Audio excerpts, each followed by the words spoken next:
So I did want to properly introduce you because there are some people out there that may not know what you've worked on, what you've done and accomplished. So I want to read this off here. It's going to be a little bit telepromptery, but I think it's important.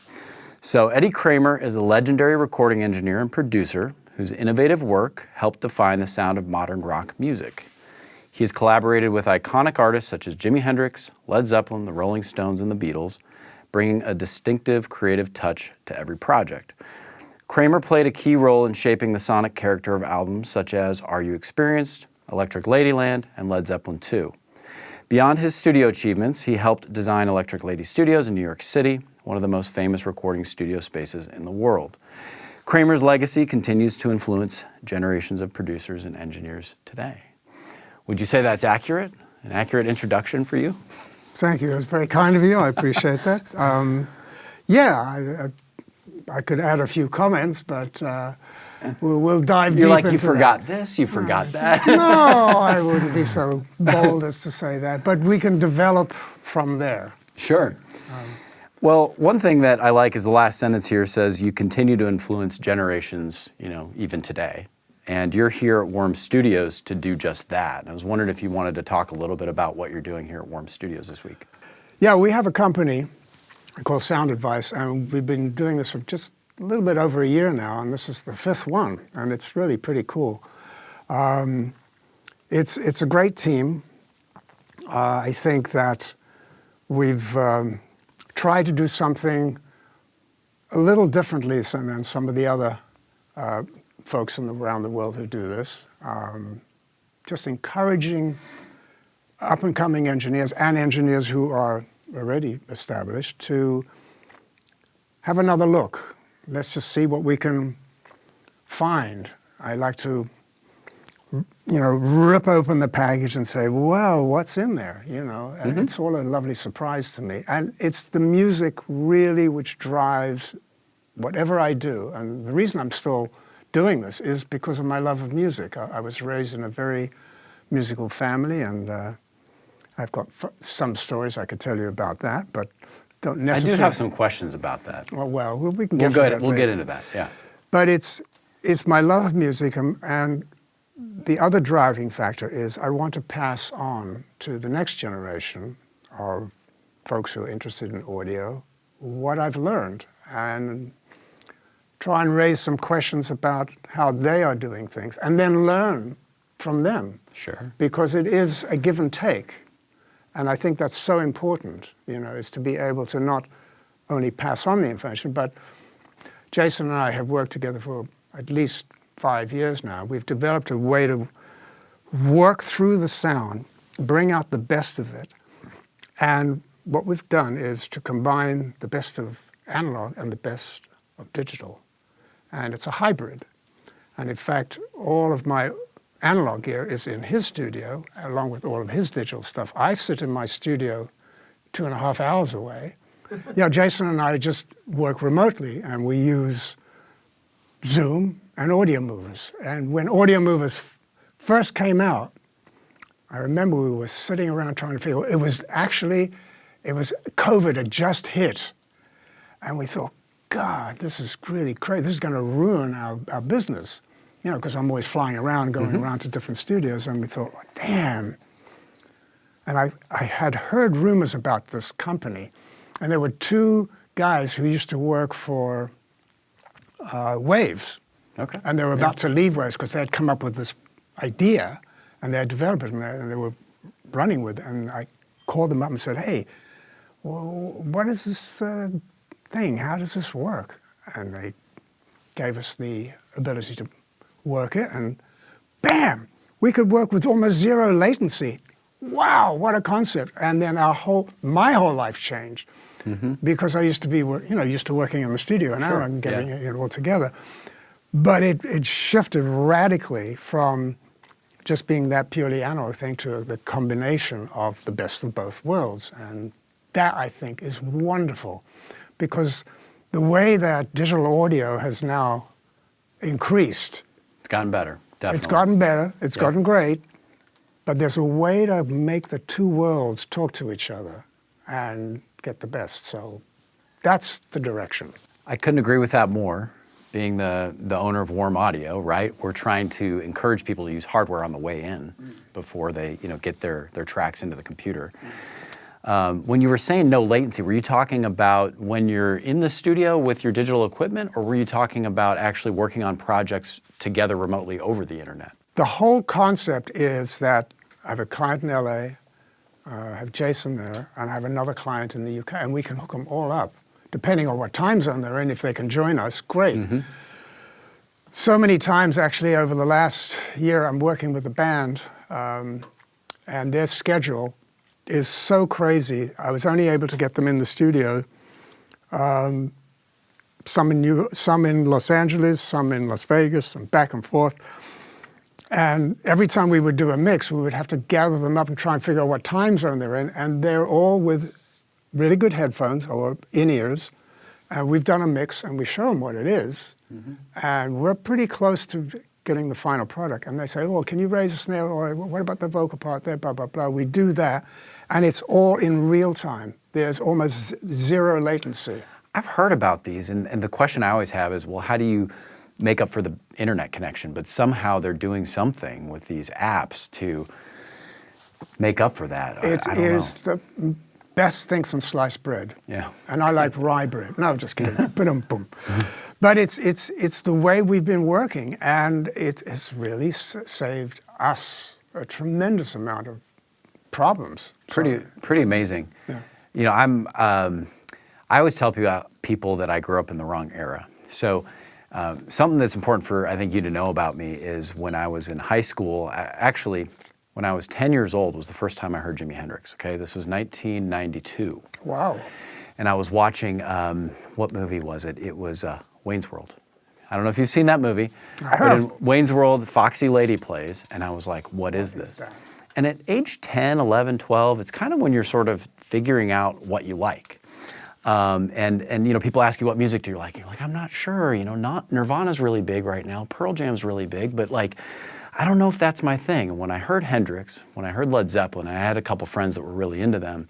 I got super hooked. And ever since, I've just been an old school guy. So it's a joke around the house. I'm always listening. My favorite era that I say of all time is 1967 to 1972. And I just love this music. I love this era. I feel like there's so much more of it that I still haven't heard. And I'm big into vinyl collecting, and I brought a stack here. I'll show you in a little bit. But there's something about vinyl, there's something about analog that's just romantic, and it's still fun. And I have to ask, somebody that has access to all the digital tools now, are there ever sessions or times you're recording where you say, I miss the old days when it was a lot harder on analog tape, or do you never miss it because it's so much more difficult? I wouldn't say it's more difficult. I would say I miss it for the period of time and what musicians were doing and how they were doing it and what was the atmosphere surrounding that period. And you said something very, very interesting, that from 1960, I would say earlier, I would say 66, I would tack on an extra year and go to 72, maybe a touch into 73. From my perspective, I call it the golden age of rock and roll. And in fact, that's a very large part of my book that I'm writing, along with photographs. I photograph every band that I work with. I've seen you in a lot of photos with like Hendrix and so forth. But that's scratching the surface. We will get into that later. But you are absolutely correct that the era of creating music in the studio where A, there were very little interference from the record labels. B, there were no managers saying, hey, you can't use your camera, or you can't do this, or you can't do that. The restrictions were so low. I mean, Jimi Hendrix would come into the studio and cut, say, from 7 o'clock at night till midnight or 1 o'clock in the morning with an incredibly tight budget, with Chas Chandler producing, the ex-bass player from the Animals. We all know that story. But the amount of creativity that could be squeezed into that one little time period, we would cut 2 songs and almost finish them in that period, from 7 to midnight. And then, yes, we would go back the day after, maybe punch in a couple of things, maybe do some other stuff. But the way we recorded was 4-track. 4-track half-inch, right? And in the beginning, all you experience, drums on 1, bass on 2, guitar, maybe a vocal. Take that 4, bounce it to the second machine, and in stereo, make a really good stereo mix, and you had to make sure that mix was, make sure it's right. that mix was right onto 2 tracks, and now you'd fill the rest in with another lead, another percussion, whatever, background vocals. And then as things progressed into Axis, I made a very conscious decision that I was no longer going to record the drums mono. They now became stereo, so now it was stereo left and right drums, bass, guitar, and in between the guitar, we would punch in vocals and stuff like that. Okay. So it became a little bit of a nightmare when I did a stereo mix onto the second machine, and then they would want to go 4 to 4 to 4. Did you feel like you were losing quality when you were doing that? Of course. Yeah. Did it bug you as a sound guy? No, you had to do it. No, right? It wasn't had to. It was just, that's the way you did it. And you accepted, yeah, it's a little hissy, but okay. Do you think about that when you listen to Axis? No. No. Did I think about it when I had to just recently do a Dolby Atmos mix of Axis, which is about to come out? Yes. We had to be very careful, and we had to, thank God there's wonderful things that one can do digitally that one couldn't do 50 years ago. I've been very fortunate to have mixed all of Electric Ladyland in Dolby Atmos and in 5.1, and same with Axis, and same with a whole bunch of other Hendrix stuff. But so the effort has been put into reviving and redoing and resculpting stuff that was 50 years ago and giving a new lease of life. And same thing with the Hendrix family. Well, the Hendrix family, I think, were at the forefront. And I mean, I'm sort of diverging and going off in different directions. No, this is all great. It's all information that shows that where we sit today with having this wonderful array of analog and digital gear, we can create fantastic music. New music has always been there, but we're able to create it in such a way that it has, hopefully, fatness and balls and a little bit of crunch, but yet controllable. You don't want it out of control. There's a few things that are going to be missing. At the front end, like for instance at Olympic, the Helios console would break up at -20. I mean, it just would, and you had to be really careful how much you would drive the mic pre's. But it inherently had this incredible grit that is, you'd like to try to touch it, but you can't. It's just like this mysterious thing that it did. And as his consoles progressed, they got less and less gritty. But that first console, wow. That's fascinating. And when you brought up recording drums in mono and stereo, one thing that I've personally witnessed, and I love, like I mark my vinyl. Here, I'm going to pull up a couple of these for the camera, but don't worry, I made sure these little sticky tabs will come off and not damage the vinyl. But I put the years on them, and then I also put, like, is it a first-year pressing? What country was it pressed in? But partially because I like thinking about when I'm listening to Led Zeppelin or listening to Hendrix or whatever, what year did that come out? Not necessarily was it their first album or their last album, but what year? Because I feel like I can really hear the changes in production style by year. So you think of like Led Zeppelin 2 versus Hendrix that was just done 2 years before, 3 years before. And the way that the drums sound and the way that the drums are getting a little more aggressive and bigger. Maybe you feel like they were the same, but to me it feels like there was... I mean, Zeppelin came out, the first... 69, right? In number 2? Yeah, 2 would be 69, so yeah, that's about right. But don't forget, Jimi Hendrix's sound was changing very, very rapidly.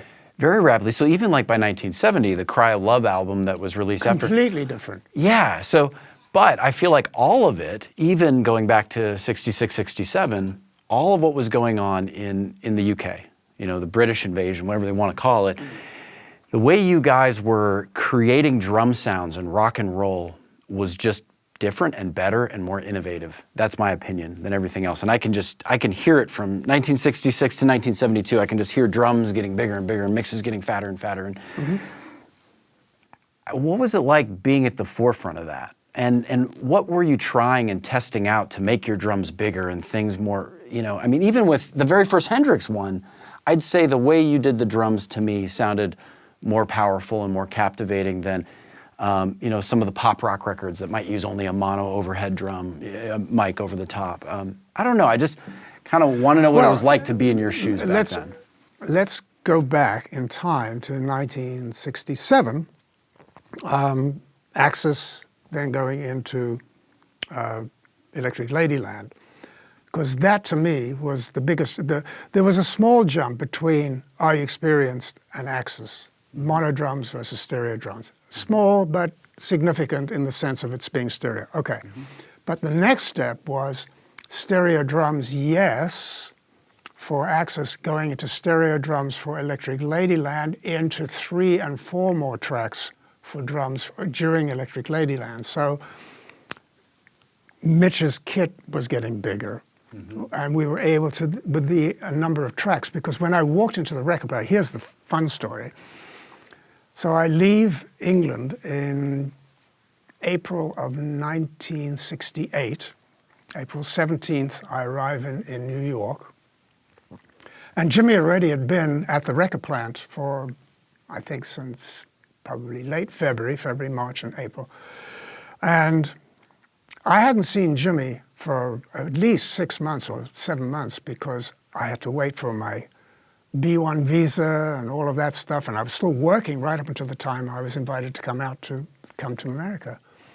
I walk in the door on the 18th of April, 1968, at the record plant. I walk in the door to this beautiful new studio, and the first thing Jimmy turns around and says, "Hey man, where the hell you been?"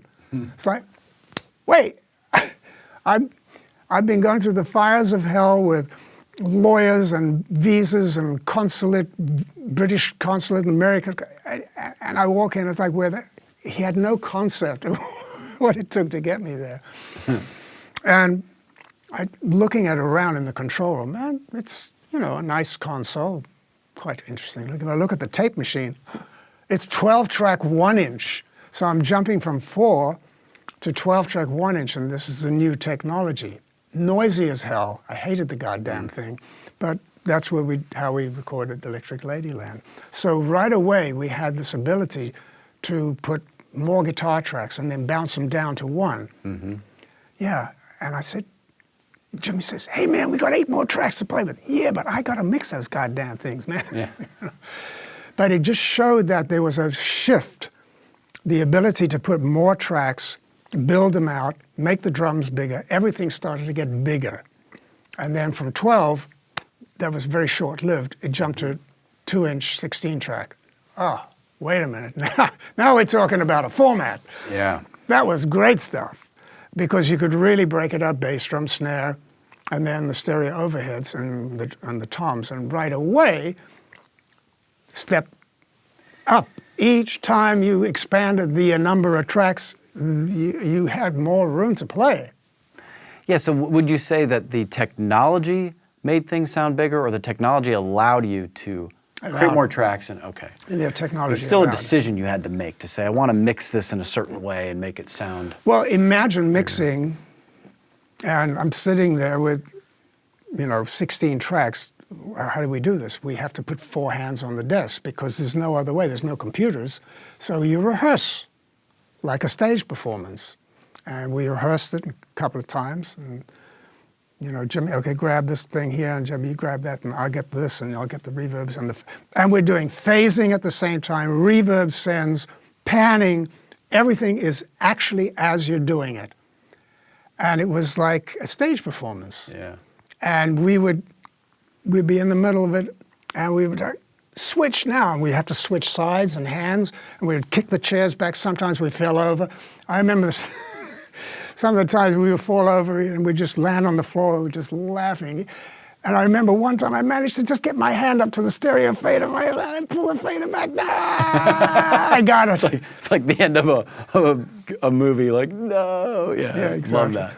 But that was it. It was a different time. And I'm so glad you pointed out that that period was one of tremendous creativity, way more freedom than the artists had starting in the mid-'70s, when the record companies got involved and they realized we can make lots of money if we tell these bosses what to do, and we have an A&R guy and a this person and a that. The fun went out. I see. Interesting. So I got a question about, being a vinyl collector, loving this era of music.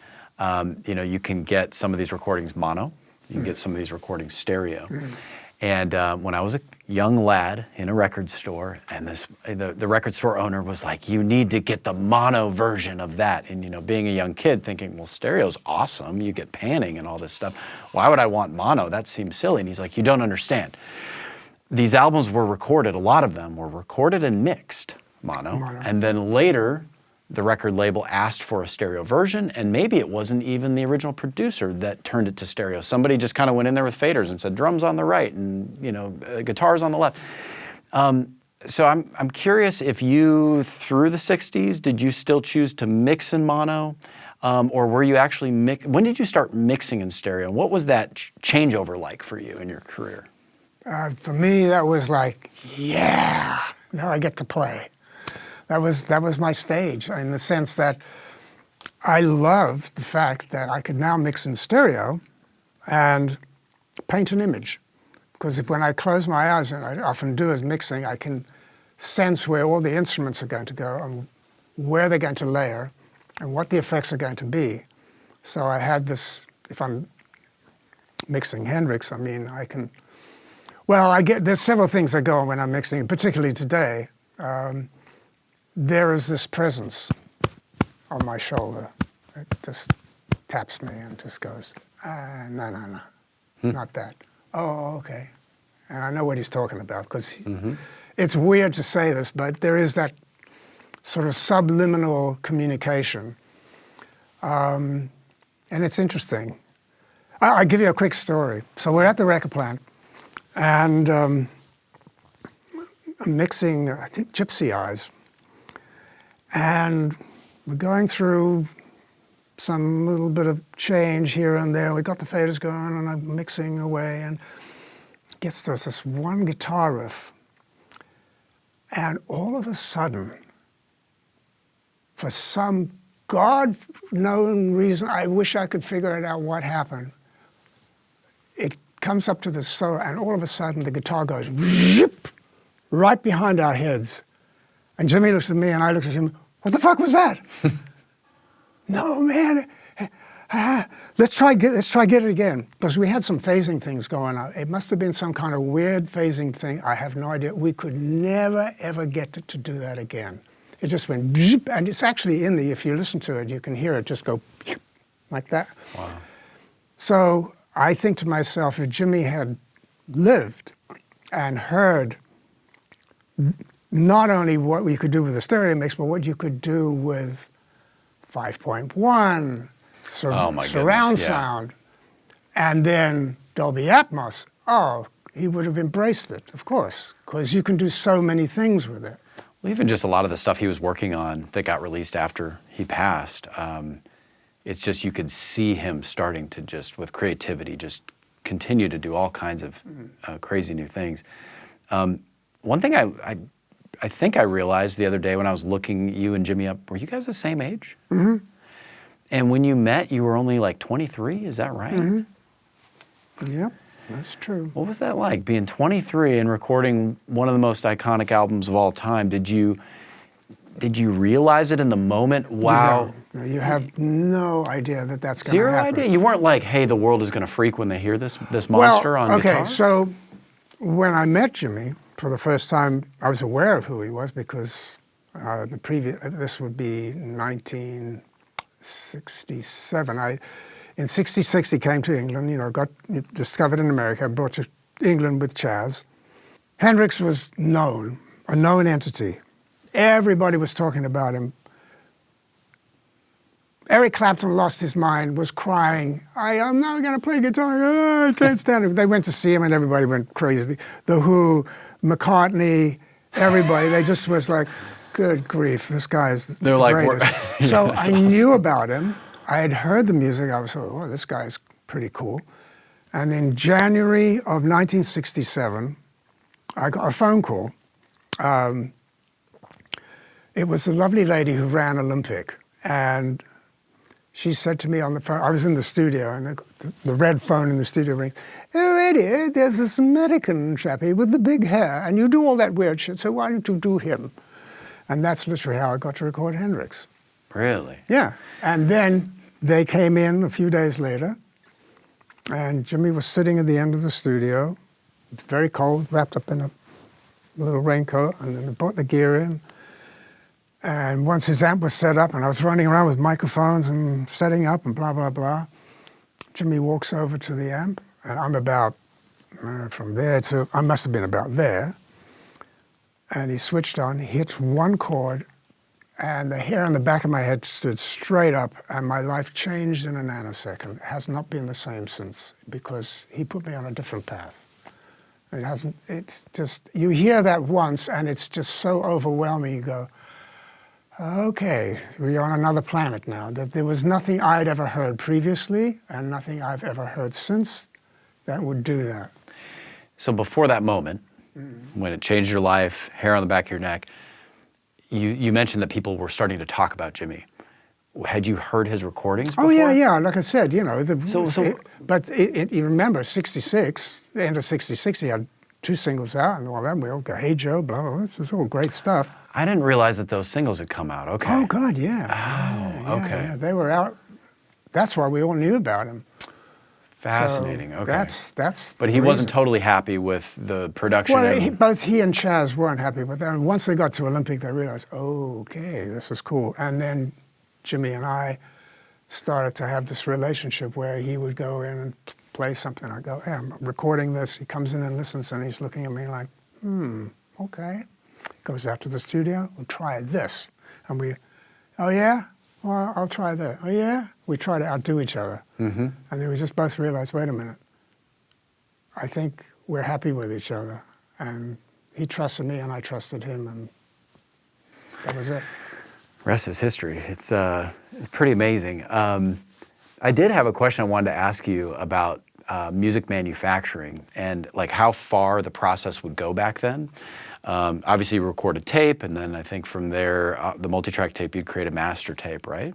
No. Okay, so sometimes you go... Well, no, it's on 4-track. It gets mixed down on a stereo 1/4 inch, and that's it. Onto a stereo 1/4 inch. Okay. So from there, was your job done, or were you ever involved in the vinyl lathe stuff? Nope. Okay. No. The 1/4 inch tape, providing Jimmy didn't leave it in a cab, which did happen, as you well know, that famous story. We had to remix one side of Axis. That's crazy. But we go to the mastering guys who kind of sort of maybe understood it, but it was only really later on that I got involved with the mastering when we found, there's this great story about, we had done all this wonderful work on Electric Ladyland, and of course it gets sent to CBS Mastering, and these old fuddy-duddies in there wrote stuff, out of phase, blah, blah, blah, and they add insult to injury. The first acetate that came back into Jimmy's hand said, Electric Landlady. And we listened to it and we went, God, this is crap. So I had to get it remastered and tell them to ignore certain things. The distortion is part of the picture. Thank you very much. Yeah. But there you go. So you could actually listen to the acetate then? Oh, we by rule, we had to have an acetate. And I have a picture of Jimmy in the control room. It's an acetate of Are You Experienced, sitting right there. We're playing side 1, but we're in the middle of the Axis album. We never stopped. We went from Are You Experienced right into Axis. No break. Wow. So those are... No break, mate. Okay. So that shows you the intensity of what was going on. Yeah, the amount of material that has been released since his passing shows you how busy you guys were. Right, I mean, it's just, it's like, where's this material coming from, you know? Well, because he was prolific.